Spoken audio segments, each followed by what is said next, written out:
ওদের এই পুজো সম্বন্ধে বেশ কিছু কথা, বা কত বছর ওরা পুজো করছে, বা এই বছরের প্ল্যান্টেশন কি, বা ভবিষ্যতে আরও কি করতে চলেছে।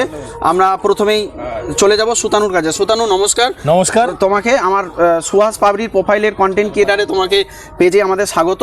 আমি তোমাদের কাছ থেকে প্রথমে তোমার কাছ থেকে জেনে নেব, তোমাদের এটা কত বছর পুজো চলছে? আমরা এবছর 16তম বর্ষে পদার্পণ করেছি। আচ্ছা, এবছরে তোমাদের ভাবনা বা চিন্তা ভাবনাটা কি রয়েছে? এবছর আমাদের প্রতিমা ভাবনাতেই রয়েছে famous cute Saraswati, AI generate cute Saraswati. সেটা আমরা ভিডিওর মাধ্যমে দেখছি, এআই কিউট সরস্বতী।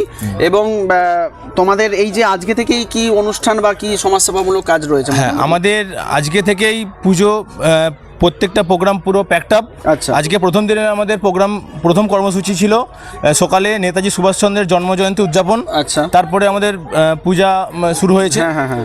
এরপর আমাদের ঠিক সন্ধ্যা 7টায় আজকে এক বিরাট মাপের কীর্তন অনুষ্ঠান হয়েছে। আচ্ছা, গ্রামের মা বোনেদের জন্য কীর্তন অনুষ্ঠানটা আমরা করতে চাই, করব। তো কীর্তন করতে আসছেন দূরদর্শন খ্যাত পরিচিত এক কীর্তন শিল্পী শ্রেয়সী সরকার। আচ্ছা, হ্যাঁ, শ্রেয়সী সরকার কিন্তু খুব ভালো হরিনাম উপস্থাপনা করেন। আমরা অনেকেই ইউটিউবে বা ফেসবুকে বা টিভির মাধ্যমে দেখেছি।